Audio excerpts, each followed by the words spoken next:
John Brady of the intranets. Don't give him a f***ing theme song. Yes! No, Theme you're song. not having a theme song. Theme song. He doesn't live in Hants, nor does he wear pants. John Brady. In 2012, most video game news seems to revolve around America. Well, to that. We stand for Queen, Country, and Video Games. BRB UK. Worse teeth, better accents. Hello, and indeed ahoy hoy, and welcome to episode 3 of BRB UK. My name's Dan. I am, however, but 1/3 of the mighty Trifast that brings you British stuff every week. There's two other people with me. Of course, it's Tim the Mutt Hibbs. Huh? What? I'm a what now? Never mind.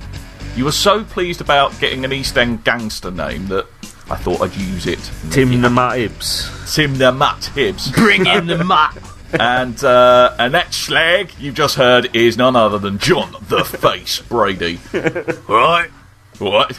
God. Got me doing accents and we're only a minute into the show. I couldn't hold it up for the whole show. Right, guys, gotta talk about some video games tonight. Yeah. So how is puberty, John? It's a rocky ride. It's a rocky ride. Watch out, mate. When that voice drops, you've got to... It's a sign of things to come. Right, I've probably been... brought on from being around London too much the past few years. I'm terribly sorry I couldn't come meet you in London. Work decided to move things around and I met Tim in the evening of our first night in London.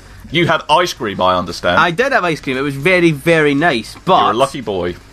I'd got a text from Dan earlier on saying, "Oh, no, I can't make it, I've got stuff to do." And Tim said to me that he'd been over earlier on picking up games from him. Yes, but that's because I was on the way back from work to pick up the games, which I wouldn't have an opportunity to pick up until the reviews would be late, and it's the only time I could do it, man! Excuses. But anyway, I'm glad you had ice cream, John. Yeah, and he got a nice train. Yeah. I did. Which I'm glad you liked, because I did spend a long while choosing it. Don't do jokes. I'm pretty sure Don't do 1955 jokes. wants that joke back. Yeah. Not good. But I also understand that you were pretending to be an assassin in London. Your Skype picture today is you crouching down in a pose that looks like you're taking a crap by Trafalgar Square, which actually quite a lot of people do crouch down and take a crap in there as well. That's not Trafalgar Square. You're from London and you don't know where Trafalgar Square is. The picture is very small. It's clearly Big Ben. Big Ben is big, even in that photo. Big Ben and Little John. Look at that. So no, that's not Little John. He's a rapper. Let's not get him confused. Oh, Jesus Christ, this is awful already. But anyway, so what other kind of Assassin's Creedy things did you do? Did you pay money to prostitutes to wander around with them? No, I didn't, unfortunately. I've heard you can do that in London. You can do that quite easily. You can do that in London. Yeah? So what other assassin-y things did you stab anyone? I didn't get a chance to. I know that would have been the thing to do in London, but no, I didn't get a chance. It's fashionable in certain parts of London, actually. Generally. Well, I'm glad to see that we're getting some answers finally for the next instalment of the Assassin's Creed series. Since all the rumours were saying the protagonist was going to be wearing a skirt. It's just me in London, yeah. Yeah, I seriously, on that note, I do think there's going to be a female protagonist for the next game. I have no solid evidence to support that. Just a theory. I think. Apart from Assassin's Creed Embers, where there is a woman talking to Ezio. Well, yeah, that definitely. But that also said China, and a lot of the rumours are saying, revolutionary America and stuff, basically, which is a bit weird. Don't see there's that many buildings, but hey. Yeah. Anyway. Yes.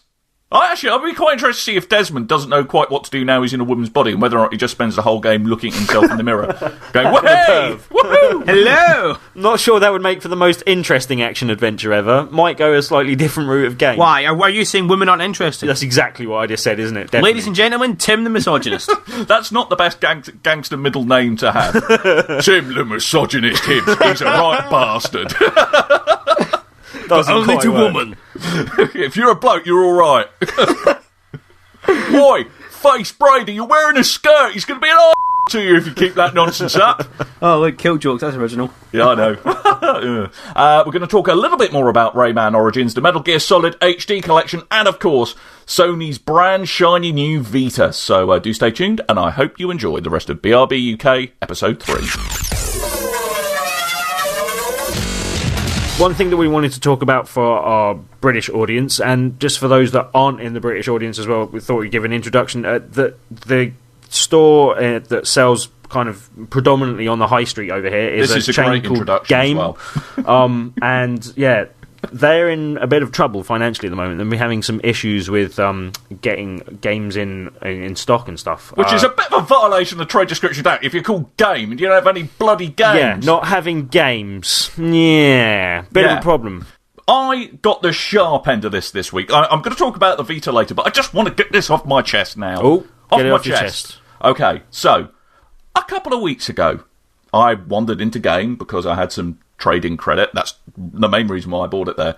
I was all right, put down my pre-order for my 3G Vita, and I think I'll pre-order a copy of Lumines, or however the bloody hell you pronounce that game.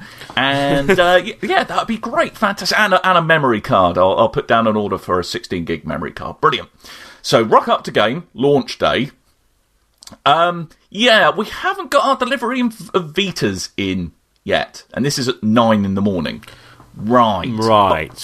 And you're lucky because you're the first of the people who pre-ordered a 16 gig memory card at this store, so you're the one who's going to get them out of everyone who put the pre-orders down. So just one of you? Yeah. No, there was three of us.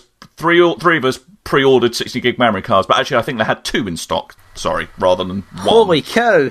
Yeah. Wow. And not a Ubisoft launch title to be seen, but yeah, they still took my pre-order money for it. Yeah, that's an odd one. They didn't seem to stock Ubisoft games in any of their stores, I think. Is that correct? It wasn't just like a local thing for you. And they still, I think it's across all game stores, and they still are not holding stock of Ubisoft games. Now, the other interesting thing as well, which perhaps gives an idea of how much financial trouble Game are in, was that on everything I bought from Game that day, when I picked up my Vita, had a sticker on it saying, "This remains the property of Sony Europe until sold to the customer." I've never seen that before in my life. So, that's odd. That is really strange. So, I mean, I think the way things usually work is that Game buy the stuff. Now, the publishing houses give them, be it the hardware or the software, essentially on credit, and then when they sell it, they send the money back. But whereas here, they are just sending them to Game, who are using them as an outright distributor, essentially. Yeah, exactly. But because of the wonderful way that Game does its accounts, their credit rating is rubbish, so no one will give them anything unless they see the colour of their money. Is it the way they do their accounts or the way they aren't making any money? That's the only thing I can think of. The two are linked. Yeah. And yeah, so basically, no branch of Game was stocking Lumines, Rayman Origins, Dungeon Hunter Alliance, or slightly less critically, Michael Jackson The Experience and Asphalt Injection. Yeah, no great loss there perhaps, but hey. But I mean, this is certainly the first time I've ever heard of or experienced certainly a large retailer not being able to secure stock. Certainly the number one UK retailer not being able to get stuff that you can get in a supermarket. That sounds a bit ridiculous, you know? And not really. Being in supermarkets generally make an absolute shed load of money on a daily basis. And they've got massive purchasing power, massive turnover supermarkets, because they don't only do games. Let's flip the question around. Like, is it a good idea to have a dedicated gaming store these days, considering that a large percentage of their sales come at the Christmas period and stuff like that? And well, I think the problem is it a sustainable way of selling games these days? Well, I think the problem is that kind of the best game stores, not talking about Game, the company, but places where you go and buy games, are the local ones. And, you know, Game Station, before they were bought out by Game, had that more local feel to it, where you could get import, second-hand, old classic second-hand consoles like the mighty, mighty Dreamcast. But Game are very much, I think, they're all about maximising their profit margin, which kind of has lost that local yeah, and I haven't enjoyed the shopping experience in Game for quite some time. It means you walk in and you take it up to the till. Hello, I'd like to buy this game. Would you like a warranty on that? I'm alright. Do you want some insurance for it? I'm really okay. How about this headset for £5? I'm really alright. Do you want the game guide? I'm okay. Do you want a memory card with that? I'm really quite alright. If you spend another £5, you can get this controller half price. I'm really okay, thank you. How about another console? No, I'm fine! I also don't like walking into a shop with a brand new copy of the game, walking up to the counter and then being told how much I can buy it for second hand. Like, when it's, especially when it's only like a few pounds cheaper. You can buy this pre-owned. Well, I'd like the publisher to get some money if that's okay. I mean, in all fairness, not all branches of game are the same. My local branch is North Finchley. I know the guys in there, and they never try and sell me stuff I don't That's want. Because nobody lives in North Finchley. At least 3 of us do. Thank you very much, young man.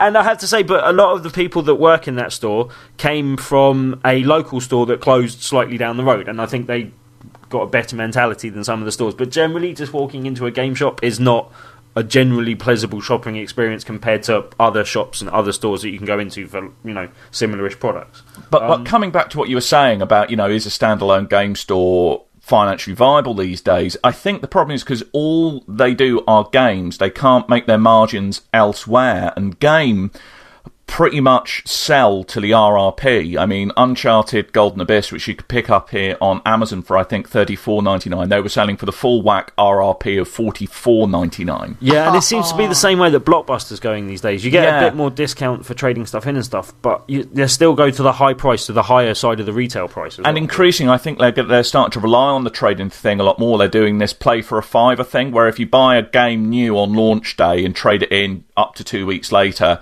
you only lose £5. Well, that seems to be that, but then the value of trading games seems to plummet quite more quickly than it used to after that as well.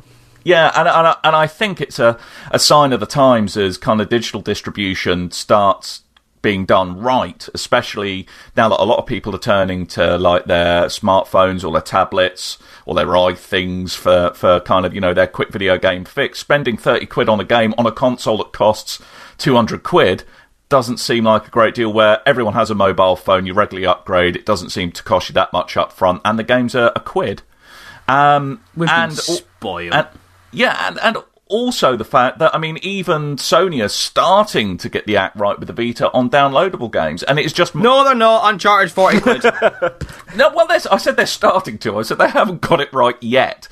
But... I do think it's the way it's going to go, and certainly when I think game relies for a lot of its turnover on the high margin they make on used copies of games, and that's certainly publishers are looking at a way to really crack down on that. We've already heard rumours with the next hardware generation that a copy is going to be locked to a particular console. But then, how much do you think it will harm the game developers in the next 5 to 10 years if we don't have a dedicated game store on the high street? Well, where do you generally buy your games? Do you buy your games at Game? Only if I've got trading credit. I tend to order off Amazon, honestly. And to be honest, like I used to buy a lot of my games at Blockbusters or online. That was my two choices, and a lot of the time online through Game. I tend to. There's a toy shop thing that I can pick things up for these days that does a reasonable discount, like 10% with a discount card.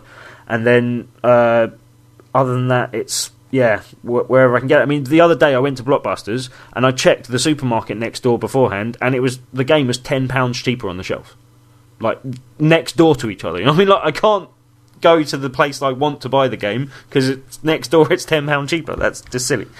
but I mean, to give kind of high street places their due, I mean, they do tend to, unless they're in real dire financial waters, they tend not to charge the full RRP, and I think Sony's prices on the online store aren't competitive enough because they tend to be like 10% off the RRP, but the majority of stores are probably selling at that anyway. And if you buy a physical copy, you can then trade it in at a later time. So Sony, in order for them to truly get their act sorted, do need to be more competitive with the online pricing. But that's a whole other argument, sir. Well, that's the thing. Yeah, that's one point to me. I mean, everybody said, "Oh, digital prices aren't cheap, so they keep the retailers happy." But then, what if there's no retailers? Exactly. So, if there's no retailers, does that mean the prices will come down? No, of course they won't. No, it won't. It just means someone else will try and get more money. That's what will happen. I mean, does anybody remember when Driver San Francisco came out for £55 in the PlayStation Store? Yeah, Jesus. Well, but also, we've already had this once before. When games went over to CDs from cartridges, like the cost was massively lower than producing cartridges, and the savings were not passed on to the consumers. It was Sony at the time that made more money than they would have done producing cartridges. They just got more money. But basically, we could ask ourselves this: are they going to go down the tube? I think probably. I think potentially. That's just a fancy word of saying probably. No, potentially. Probably means that you think they will. Potentially means that they might. That it has the possibility of happening. English, bitch. What do you think, Tim? You're sitting on the fence. Yeah, I don't see them lasting in the long term, that's for sure. It's just a question of how short-term their short-term is. But when they can't stop stocking games for a launch console from one of the major retailers, and Ubisoft is a major player these days, then the writing is on the wall, definitely. Well, for me, the fact that everything my Vita came with a sticker, as already said, saying this isn't the property of game, this is still the property of Sony. That's something that someone does when they have absolutely no faith that you're going to be around in a few months' time. Absolutely. You know what I mean? But anyway, that's enough grumbling about stuff that doesn't... Well, it does affect us, but not directly. And 15 minutes of it. Yeah, exactly. But you were burbling about Rayman earlier on when you had your big ice cream-related love-in with Jon and you were rummaging around for treasures in each other's nether regions or something like that. Tell us more about that, sir. Well, I mean, Jon, you've played more of the game in a single-player capacity, but in a four-player game, it works more as a... He's done a lot more stuff in a single-player capacity. I will say one thing. The game, when you play it with lots of people, just conjures up like comparisons with New Super Mario Bros. Yeah, that's where it really draws a lot of its influences from, and it's. But that is no bad thing because it looks better, it's more fun, and it does mean that those of you, as we kind of broke off and did our thing, those of you that are more concerned with the platforming and getting on with that can do that. Those of you that just want to hang out the back and have a good old slap fight, yeah, that's all good too. It's like a portable version of Glasgow. It's brilliant. We've heard, a lot more colourful though. A lot more colourful. Colours screaming everywhere. But I mean, I know that Kev's been raving about it on the Vita, which you've probably been playing a bit as well. Yeah, I have, and it's only single player on the Vita, but I mean, I've never really been into the Rayman games because I got a bit miffed off with all the raving rabbids nonsense that appeared as a result, but this sounds like it's a bit of a return to its roots, and it's a fantastic platform. The art style's brilliant, the controls are spot on. Yeah, and I think it kind of got forgotten about in the general mix of things, which is why we're kind of highlighting it a bit now. It's a game you can pick up pretty cheap. And it seems like it's a very enjoyable, quite in-depth one-player game, and a game for four of you to pick up and play. Although I hear it gets a bit trickier in the later levels, yeah, Jon? It does get a bit trickier to the point that there is some controller rage to be had in some later levels.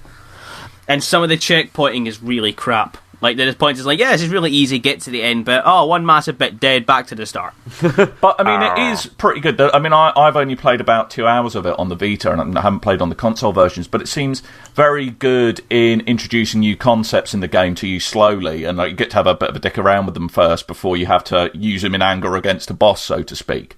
But I have to say, I think it's a phenomenal game. Really, very, very good. At the risk of being cliched, it is a game that everybody should own. Yes, they should.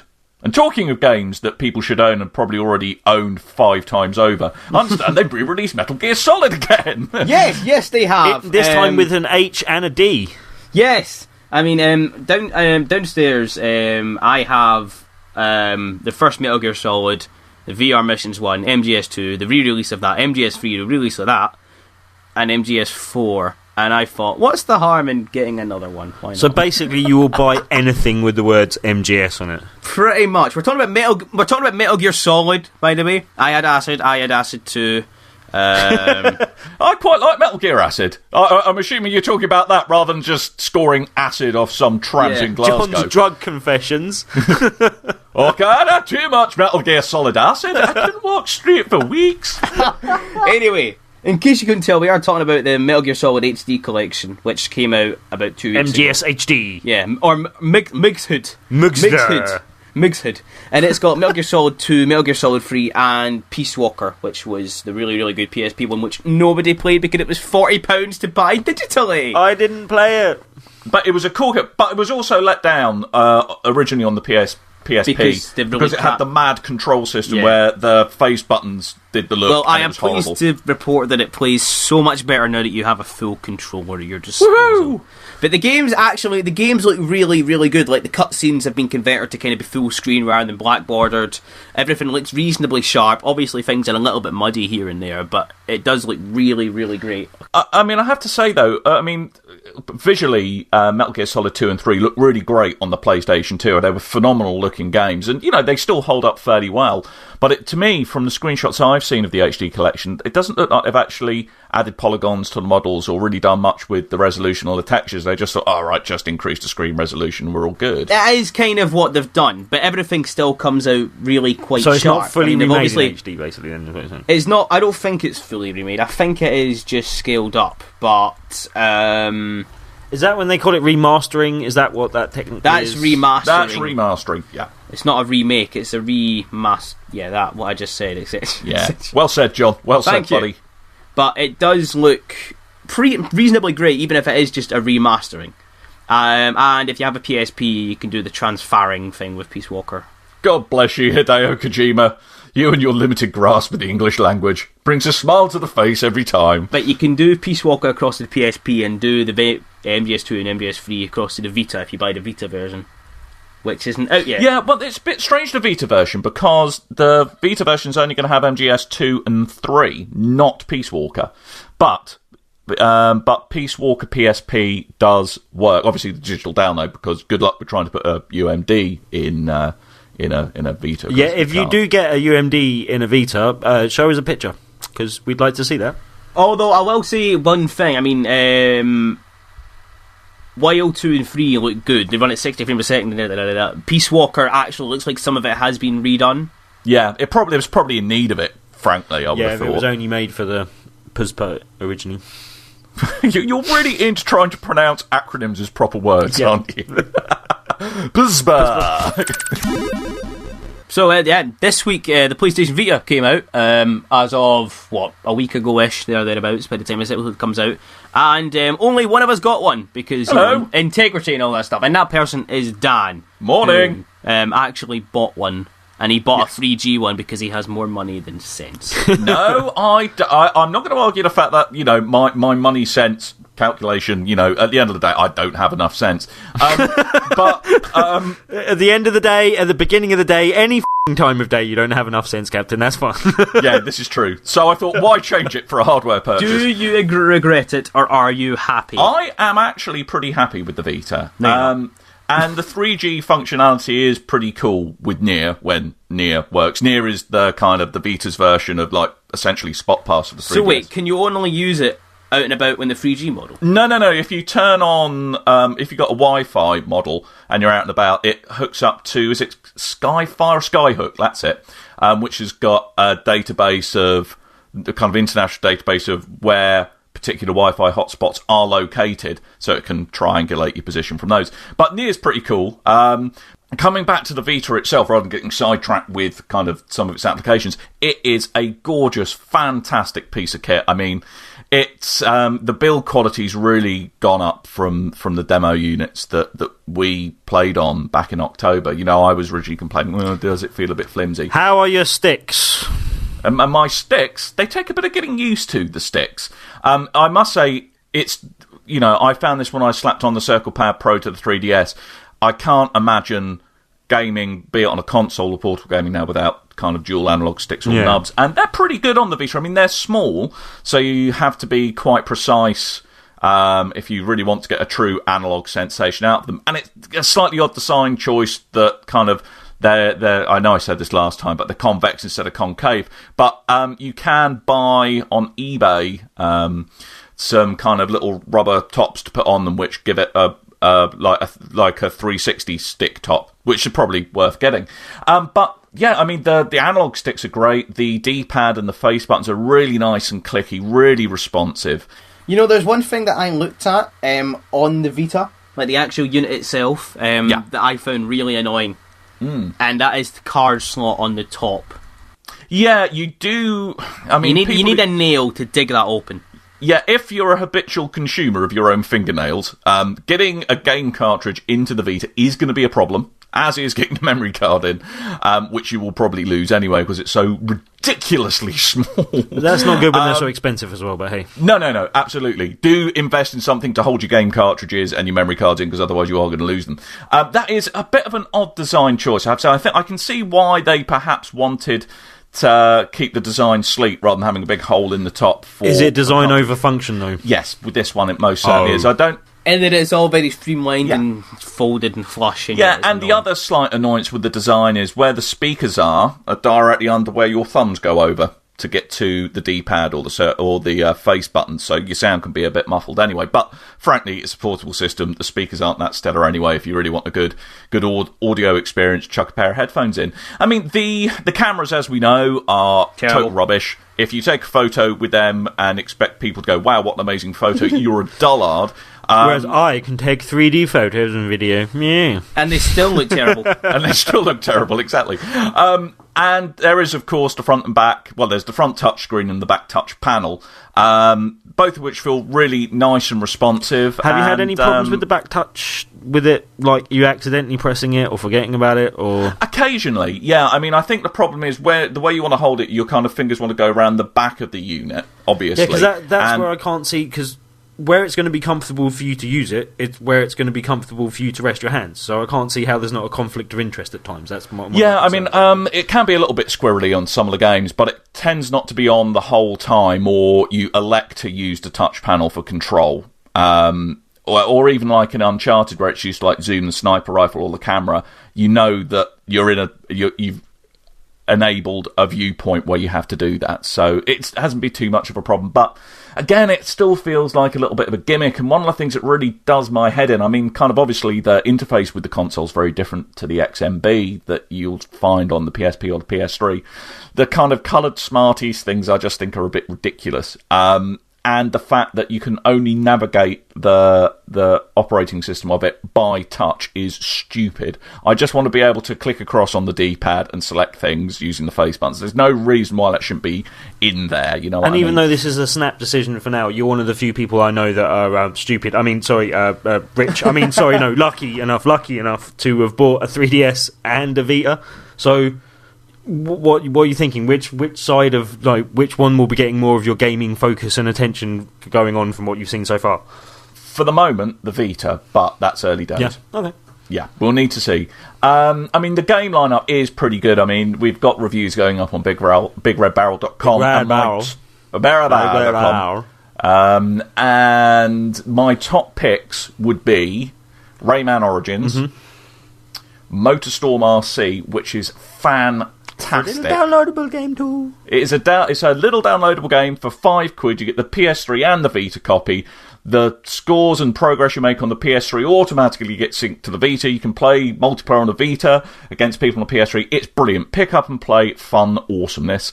And Lumines would be my top 3 picks for the game. Lumines? Lumines? I don't know how the bloody hell you pronounce it. We both got told off for pronouncing it wrongly last week, so... Yeah, I mean, even when you play Lumines or Lumies, it can't decide whether it wants to be English or French, because the main game's called The Voyage, but it goes, starting Voyage. It's like, what?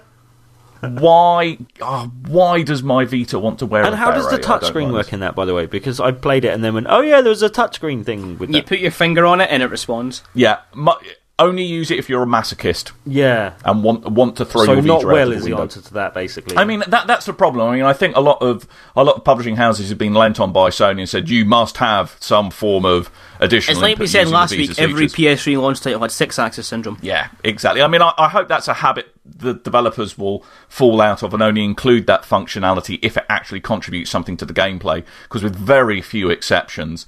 But I think the kind of fine adjustment of aim and Uncharted using the accelerometers and the ability to zoom in on your sniper scope using the back panel, those are the only 2 good examples of where it's used to enhance gameplay. They're the 2 examples that I've already seen and went, no, I don't like them at all. Yeah, but you hate change, Tim. But basically, I think there's a good launch lineup, but the onus is now on Sony to back that up with a consistent barrage of really good games. Which, looking at the launch calendar, or looking at the release calendar for the Vita, Yeah, well, they're talking about like Call of Duties and things coming out and stuff. I think that could be something. Yeah, but that's going to be in October. Yeah, but that's something that could really help Western audiences get sunk into the PSP, basically. And they didn't have so much of a problem in Japan, so they really do need to sell it to more Western audiences. And I think having the 2 analog sticks could mean that generally first-person shooters are a lot more accessible on it, basically. So, and it really, you could never go back to a single analog nub. Seriously, after playing with 2 analog sticks.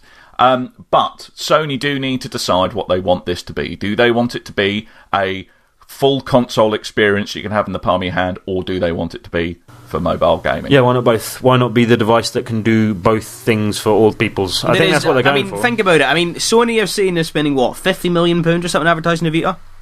Think about it. They can advertise social stuff in, like, newspapers and, magazines and that sort of thing. Have you seen their adverts? So they would have been better putting all that money in a bin and setting fire to it. Their adverts are rubbish.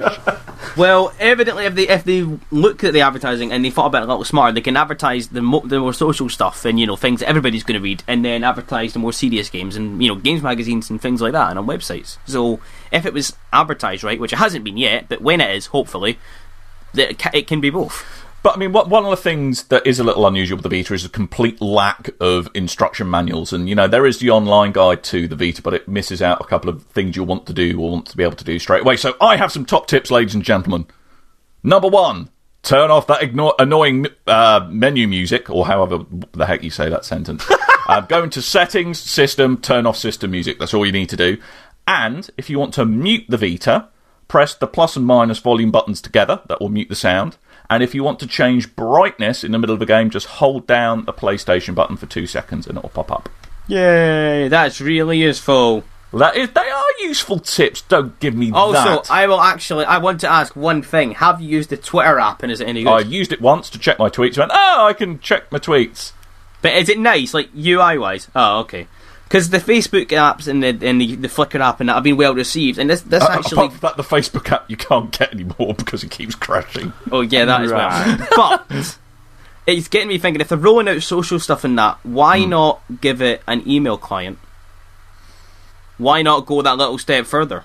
I mean, I think one of the problems they had with the PSP and the PSP Go is they could never quite make their mind up what they wanted it to be. Let's give it an internet browser. Let's give it Skype. Let's give it, I don't know, sodding... But chances are you've probably already got devices that have that functionality in your pocket and do it don't need a microphone stuck in the back of it or whatever attachments that they... Although on that subject, the one thing the Vita does do that the PS3 can't is cross-game chat. It can do that the PS3 can't even as well. That's pretty good. Yeah. So there we go. But I mean, I think just as long as Sony keep their eye on the ball of making this a gaming machine and realise the types of games that suit a portable gaming system, I think they'll be all right. But they really need to get some good titles in the coming months. I think they've had a great launch lineup. Don't get me wrong, but they need to keep that momentum. I think they need to speak to developers like PopCap. Plants vs Zombies is already out for the Vita at the astonishing price of £9. What are you thinking? Oh my word! What are you thinking? Like, I can get cheap on the 3DS. Anyway, but you should. They should be talking to developers like that about coming up with unique titles to put on their platforms. I think. You know what I mean? Cut the Uncharted rope. Angry Sackboys.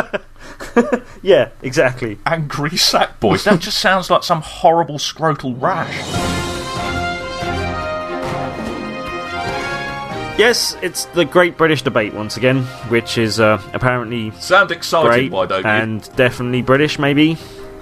That's debatable. It's definitely debatable. Hey! Nice job, John. Well done, Thank you. And today we shall be debating whether digital copies will one day rule the earth, and whether the physical copies' time is nigh, whether they are doomed to, it's like the Skynet of gaming. That's what it is. Quite a long topic thing. And you also sound a bit suicidal. Are you feeling okay? You sound a bit down introducing this. Great British Debate. Yeah. Okay. Well, crack on, sir, before the troubles of life overwhelm you. No. Anyway, right. Basically, we will be deciding between us right here, right now, whether physical copies are going to be a thing of the past quite soon. Whether. Yeah. Physical. Whether digital copies' time has come. And basically, will be arguing. Oh, sorry, Dan will be arguing that yes, that the physical copy's time is nigh, and all words that make sense. All words that make sense. Generally, you know, well, you can make sense if you want. Who knows? Who cares? Anyway, right, and then John will be arguing the flip side of that argument. Yeah. So. He just said flip side because he can't remember what the hell he just said. I don't know. It took me too long to say the first 2 times. I'm not going for a third attempt. Third time unlucky. Anyway, right. Dan, you have 30 seconds to argue your point, starting from now. Given the option, nowadays I will always buy a digital copy. And why is that, I hear you ask? Well, it's because I don't have to faff around with the Vita's stupid bloody memory card slot, or game card slot, where you actually need to have 4-foot-long fingernails to be able to access it. If you digital download, it's better value for you, you always have it on you, it loads quicker, it's more awesome, and you don't have to deal with any mouth breathers whose game stores probably won't have it in stock to begin with anyway. Yeah. Right. Time up. I don't really think I made a point. No, I'm not sure you did. Shall we just... John's going to win this. Mr. John Brady of the internet, try if you can to fail the Great British Debate starting from now. If you really want to justify the state of digital copies of games at the moment, go onto the PlayStation Store and look at Uncharted Golden Abyss. It is $39.99 for a game that has no case, no instruction manual, none of that stuff, no cover art or anything. You go into a game shop, or if you go online, you can get it for £10 cheaper. It's not as convenient as you might think to download a game. It takes ages to load. It doesn't really matter if you're carrying stuff around. Not to mention, it's nice to have that new box smell. Why would you want to buy stuff online if it's more expensive and takes longer? That's what I ask. Nice. Hang on. So are you one of these idiots who, like some kind of idiotic child, buys a game and then spends 4 hours playing with the bloody box instead of putting it on the game console you want to play it on? Are you there go, oh, look at the box, oh, look at the lovely cover art? I miss the days of going into town, buying a game and then reading the manual on the train home and getting excited. But Vita games don't even have bloody manuals, so exactly. And it's money grabbing. I mean, if they don't already have manuals... Yeah, but I see, I'm going to miss game manuals when they go away. I like game manuals. There's something, like, inherently just... You know why I like Metal Gear Solid HD? It's got a full colour, like, 60-page manual, and it smells lovely. Yeah, you get nice pictures, yeah, and it enhances the new game smell. I'm John Brady, I've just bought a new game, I'm going to spend 4 hours fondling the box and then sniffing it because I'm some kind of idiot. Exactly. Oh, God. Oh, you can't smell. What are you going to do? Smell the Wi-Fi adapter as it downloads it, yeah? It smells quite nice. But despite all of that, I have to say, there's a flaw to your argument, John. What? Well, if you don't have to go to the shops to get your game, then you don't have any time to read the manual anyway, and that leaves more time for actual gaming. But look at it this way, I mean, not everybody's got like 10 gajillion gigabyte download speeds on their internet yet, so if they download like a Vita game, say like a gigabyte, they could be sitting there for about 2-3 hours waiting for it to download, where if you go to the shops, it could be an hour tops. But the Vita will download it in the background. Yep.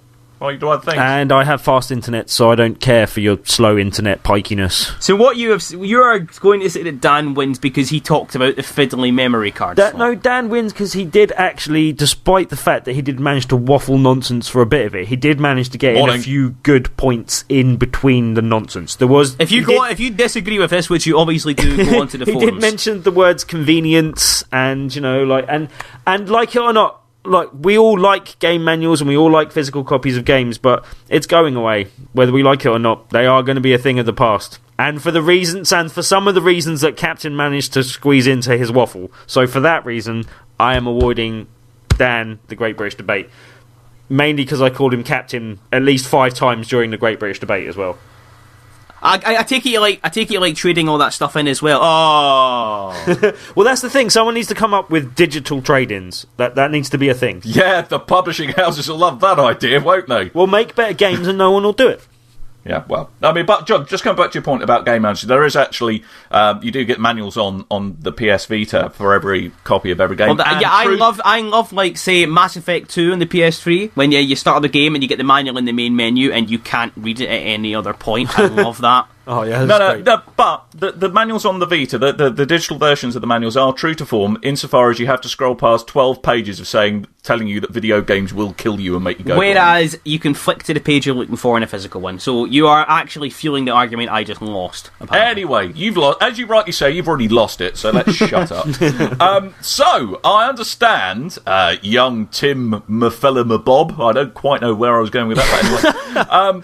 Then we have competitions that have been and competitions that we are going to do. We do like competitions, and we've given away a few games, and that's good.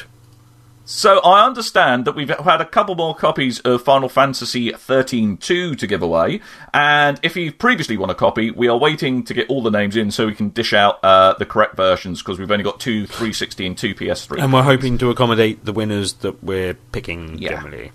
So, we gave... our dear listeners, a bit of a literary challenge trying to tell you how to pronounce chocobo.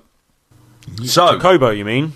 No, shut up. So we have a couple of suggestions, and we're going to award them to the two who make it sound most spectacularly fail-tastic.